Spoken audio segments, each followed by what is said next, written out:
Hello everybody, welcome and welcome back to my channel. My name is Lottie and today I am doing my April wrap up.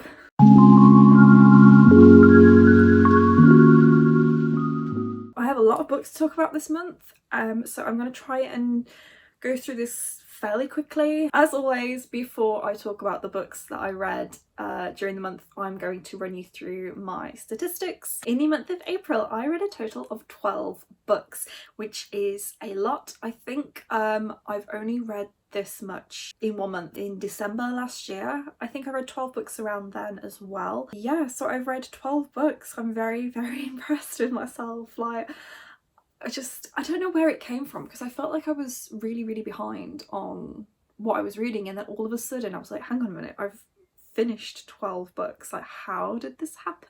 So I'm really pleased with myself that I've managed to read so much and also like dedicate time to my other hobbies. Like I've been playing a lot of Sims this month as well, so it's somehow balanced out. So anyway, yes, so 12 books, that equals to 4,945 pages, which is the most that I have ever read in an entire month in my entire life. I cannot believe how much I've read this month. I don't know where it came from.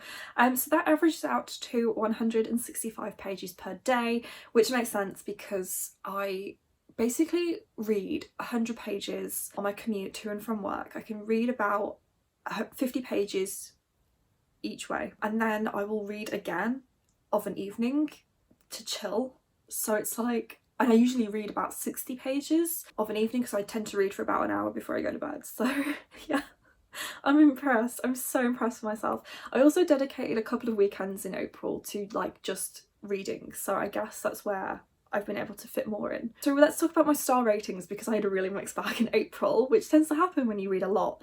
So I had one star read. I don't remember the last time I gave a book 1 star, so yeah, I had 1 3-star, 3 4 stars, and 7 5 stars.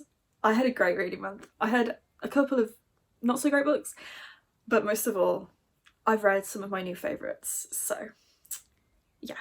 And so that averages out to 4.25 stars per book. Let's look at the genre. So I read 7 fantasy books, 4 romance and 1 horror. I may have mentioned this before, but I can't remember the last time I talked about it. I tend to just take a note of like the main genre of a book. So some of these books you might say are in a different genre, I guess, but this is like the main genre that I consider them to be a part of. For media, I read 9 physical books, and 3 of the books that I read were mixed media, so I both read them physically and listened to the audiobooks. Format, I read 7 novels, I read 1 short story collection, and I read 4 graphic novels. And I also had a mixed bag with my age categories, but I did mostly read YA, so I read 1 middle grade, 9 young adult books, and 2 adult books. Finally, I don't talk about this every month because it hasn't applied until now, I read 1 book that I borrowed from the library, and 11 of the books were on my owned TBR. Okay, so now that's done and dusted, let's get on with the books. So the first book that I finished in April was City of Glass by Cassandra Clare.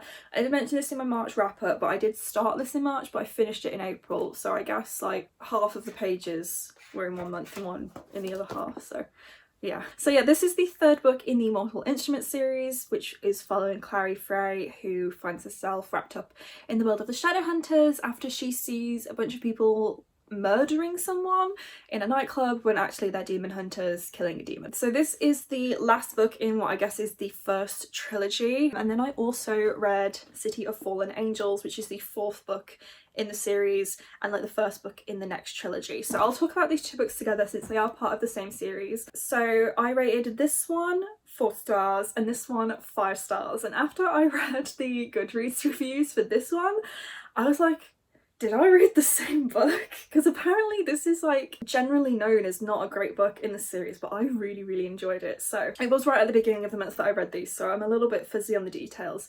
But yeah, as Every month I have been reading these books as a part of the By the Angel Along, which was created by Rebecca Fowle. I'll leave a link in the description to her channel, and I still haven't made it to a live show yet for these books, so I'm really hoping I can make it for this one because I really liked it. So there's a lot going on in this series, and obviously by the time you get to book 4, like, you can't really talk about it without giving away spoilers. But basically I think the reason why I was able to enjoy this so much is because the main relationship in this series, like, all the main conflict of this book solves the problem I had with the relationship, and so I was able to enjoy the romance and the relationship in this one without feeling weird about it. Also in this book we see a lot more of Simon and Simon's character development, and I loved the focus on Simon in this book. I think that's probably why I rated it so highly. I just really loved Simon, I love Clare, and I love Jace, so I'm just so into it. I can't wait to like read City of Lost Souls and see what happens next and like what's happening in this next like second trilogy. Yeah, I don't know what else there is to say. Like, I can't really talk about them without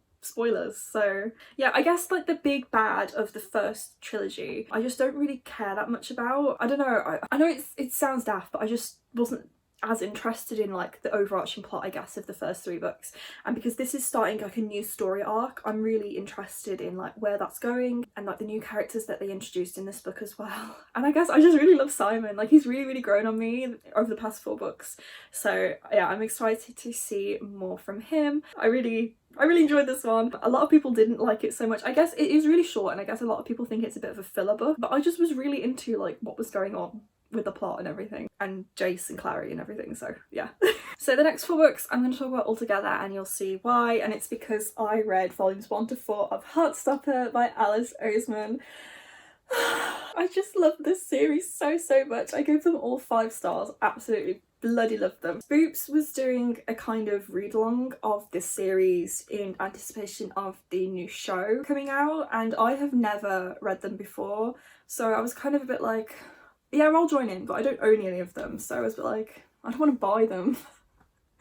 Like, because money. But I thought I'll buy the first one and see how I get on with it. I don't know why I was so convinced that like, oh, what if I don't like it, you know, I probably won't like them, like what, you know, what if I don't like, they don't live up to the hype, and I just loved it so much. I read this like one Tuesday evening and was like, I need to read the rest of them immediately. So then I proceeded to buy the next 3, and I read them over a weekend, and I really wish that I had vlogged my experience reading them, because it was my first time reading them, and you know, if you love this series then you'll want that feeling of like reading them for the first time again, because I'm like that with my favourite books.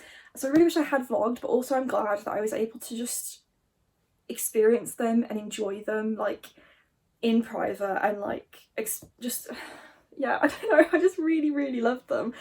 So my favourite one is volume 3. I loved the France trip and like everything that happened there, because it just really reminded me of when I went to Berlin on a school trip when I was in 6th form. And although like I wasn't really friends with any of the people in my class, and like everything that happened in the book like did not happen to me IRL, it just really like reminded me of when I was at school. And I think that's something that Alice Oseman does really well in her books. Like, I think she's only like 4 years older than me, so her experience of like school in the UK is really similar to my own, and so I can relate so much to her books because it just reminds me of when I was a teenager. And I really wish that like I'd read her books when they were first coming out, because I would have been closer to the age of the characters then, and like, I don't know, I guess I could have like just appreciated it more. So yeah, I really love this series. I haven't even talked about what it's about. Basically in Heartstopper we are following Nick and Charlie. Charlie is in year 10 and Nick is in year 11,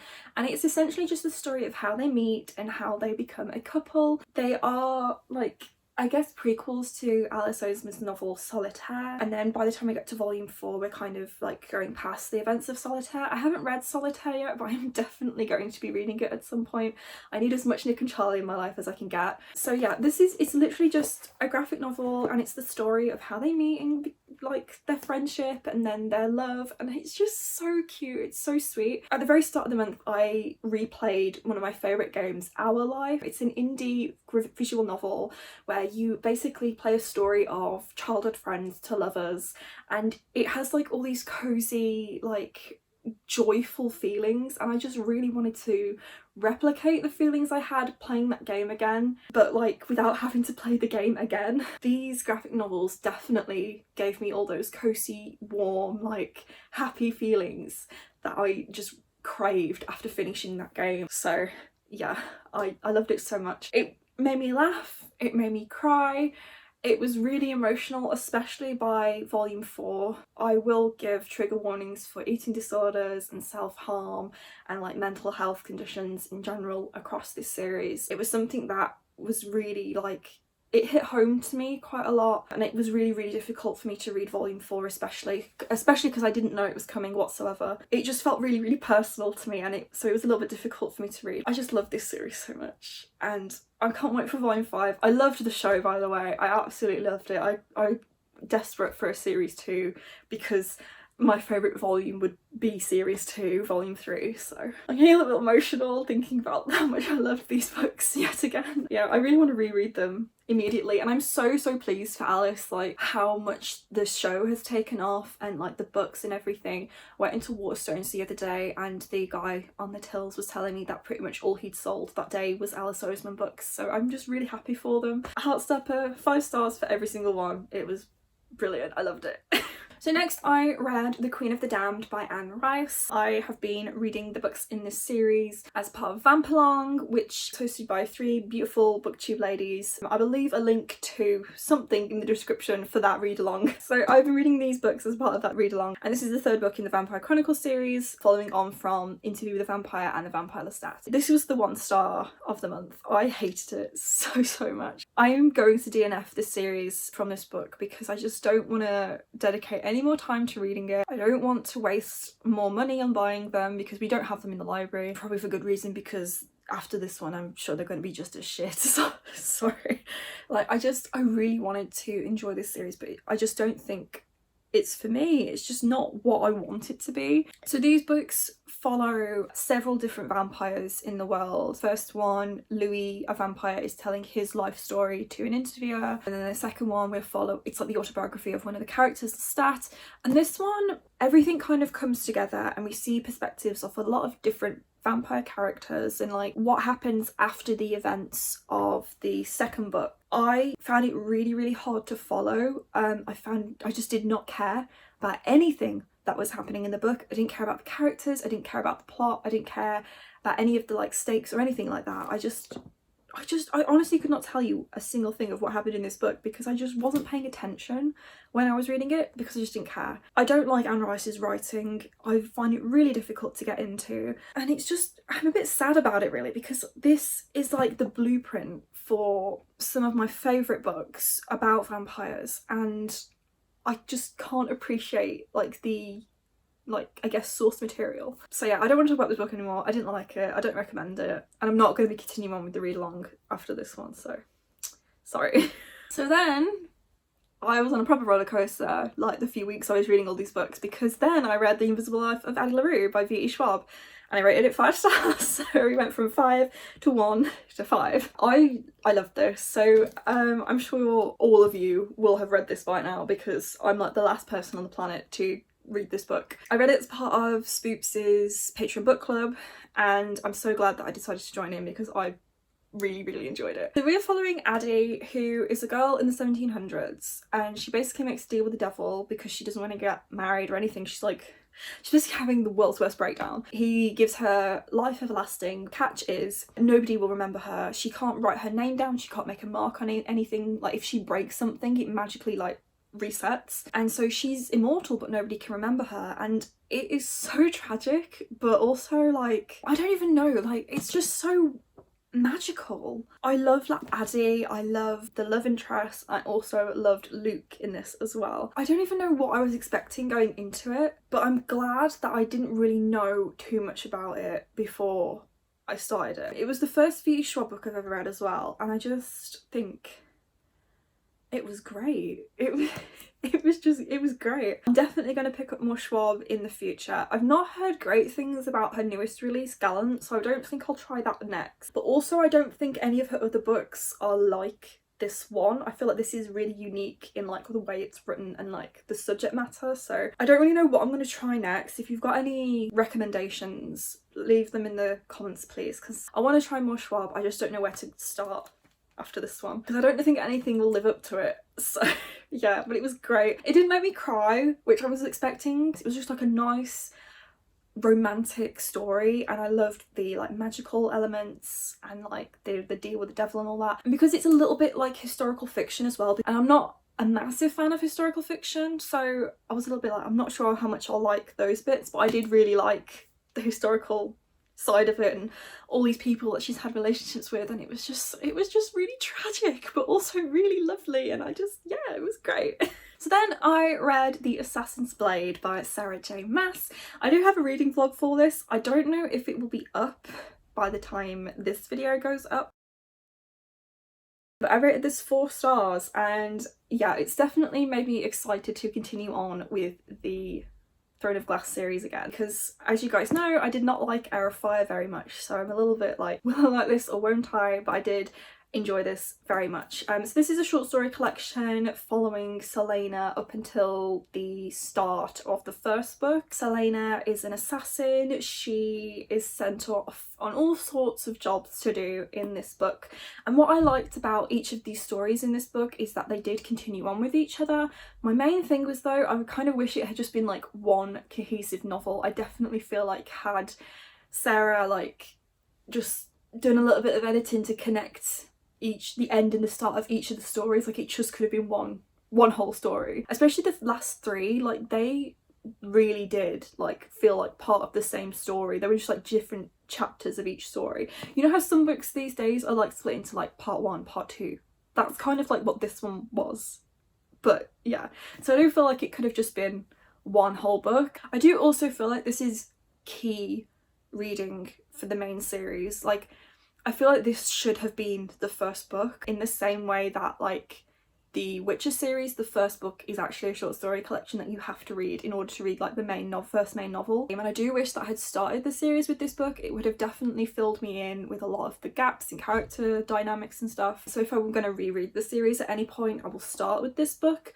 It was great. I really liked it. I really hope that the, what's it called? Queen of Shadows? Yeah, I really hope that Queen of Shadows is a little bit better than Heir of Fire, but I feel a little bit more optimistic about the series now. I had a bit of a revelation while I was reading this one that like I've been trying to make myself dislike this series for some reason, and that's why I'm not enjoying it as much. Whereas like now, if I just let myself have fun and enjoy the book, I will actually enjoy it. What a concept. So yeah, I gave this one 4 stars and I really liked it. The last 3 books I'm going to talk about, I did read in really quick succession to each other because I was aware that the month was coming to a close. I was like, I really want to just finish all of the books on my TBR so I don't have to think about them again. So I did read them really quickly, so I'm kind of a little bit fuzzy on the details because they all sort of started to overlap, especially because they're all fantasies.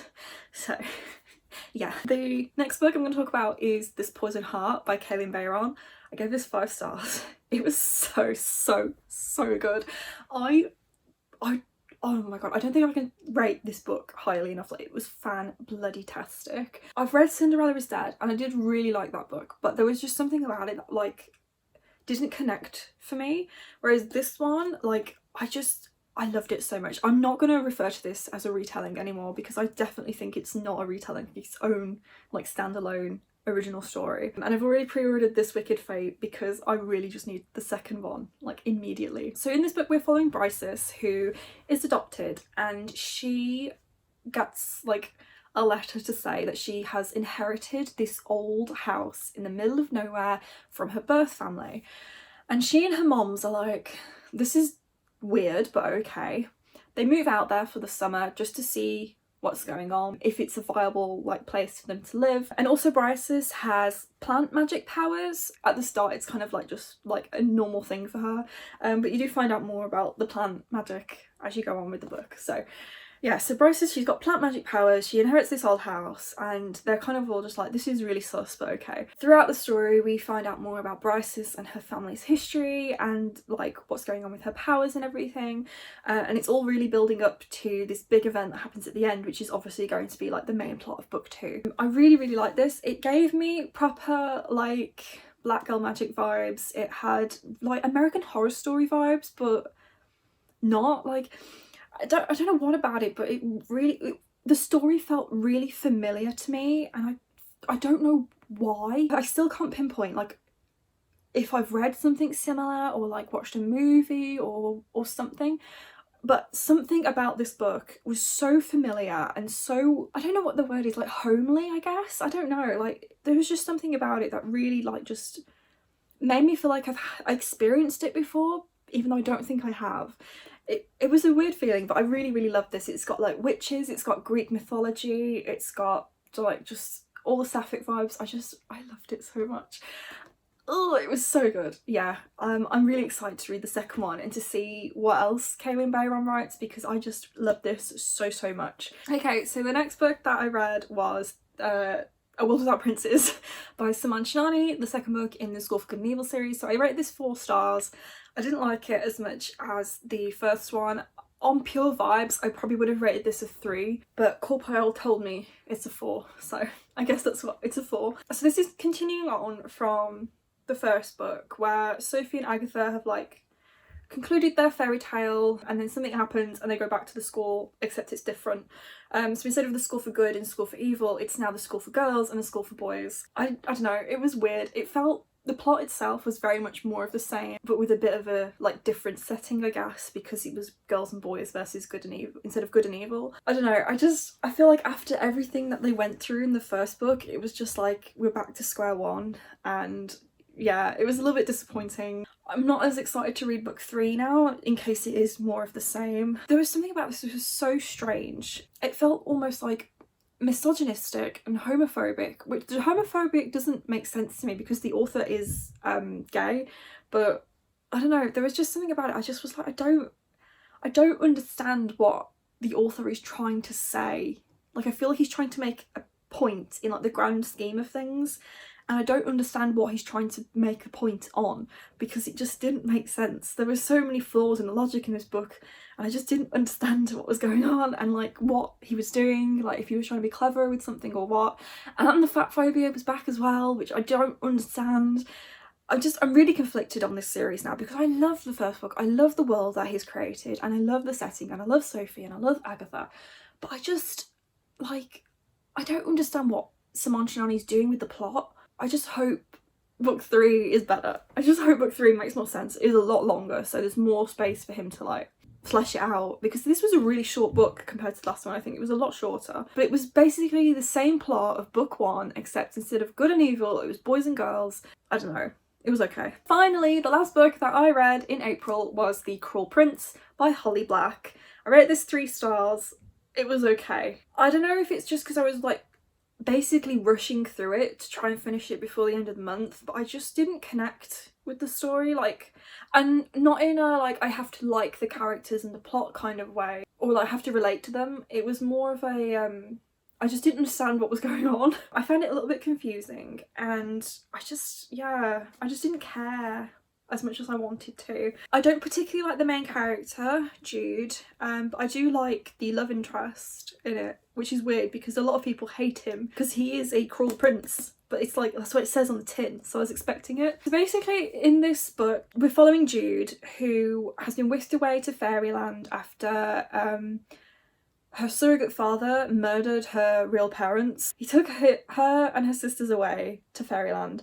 Her sister is half fae herself, and then she's got a twin sister as well, and so they've all grown up in fairyland, and Jude is picked on basically because she's a human. Makes sense, but also I'm a bit like, I don't understand why all the fae take the piss out of her for being human and mortal, because like essentially the reason why they don't like mortals is because they're like, well, what's the point of you, because I think there's a quote, it's like, you're basically dead by the time that you're born because they have such short lifespans, or we have such short lifespans. But the way I kept comparing it in my head to like having a pet, like surely the fae might see humans as like we see cats and dogs where they're like pets because they have shorter lifespans than us. Like, I just was a bit like, I don't understand why you would hate them just because they're mortal. Like, I don't get it. Like, there is no reason for it. And I know, like, what's the word, like, just hatred like that doesn't have to make sense. Like, I suppose you could liken it to racism and homophobia. Like, it doesn't make sense. But I just didn't get it. I don't know why Kalynn and everybody else hated her so much. I just don't understand. I didn't like Jude as a character. I just think she was, I don't know, I just felt like she was miserable for no reason. And I know, like, your parents were murdered and you've been taken away to this place where, like, you I guess you don't want to be, but this is all she's really known, Fairyland. And I guess because she's bullied all the time, I don't know, I didn't like her. She was just really annoying. I hope that book 2 is better because there wasn't much of a romance in this. Like, the romance didn't start happening until the very end. I liked the bits where she was asked to be a spy, and I liked those bits, but it was so short. So I wish that, like, we'd seen more of that. But I am interested to see what happens in book 2. I think I'll enjoy the second book more, but I just hope that it's more interesting. It kind of felt like a more grown-up version of Spiderwick to me. Especially with, like, the world and, like, all the other fairy creatures in there. But yeah, it was just okay. 3 stars. I'm just not impressed. Okay, so these are all of the books that I read. I have to stand on my tiptoes. These are the books that I read in April. So yeah, these are all the books that I read in April. I had a very mixed bag and I had a really good reading month because I read so much and I can't believe I actually did it. Yeah, it's a lot. It's so much. I don't think May is going to be as big of a stack, but I guess we'll see. So, yeah. Just in my outro, I completely forgot to do my usual favourite, most disappointing and most surprising book of the month.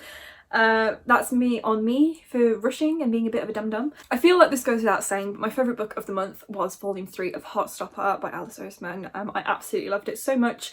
Honestly, I can't rave about this book enough, but a lot of the books that I read were great. This was just the one that made me swoon the most. My most disappointing book would probably be A World Without Princes. I was just expecting so much from this one, especially because I loved the first book so much, and yeah, it let me down. I hope that the next one is better and makes a little bit more sense and doesn't have any of these weird gendery, homophobic, sexuality things going on. And finally, my most surprising book of April, I think, would be City of Fallen Angels. I just wasn't expecting to enjoy it quite as much as I did. And yeah, I guess it just shocked me that I really liked this one and other people didn't. I'm so glad this is over. So thank you all so much for watching. If you enjoyed this video, please do give it a big thumbs up and let me know in the comments down below if you have read any of these books and what you thought of them. If you haven't already and you would like to be, please do consider subscribing to my channel. I try and post a new video every single week, but I did only post 2 videos in April. Thank you all again for watching, and I really hope to see you soon with a new video. Yeah, I guess that's it from me, so bye!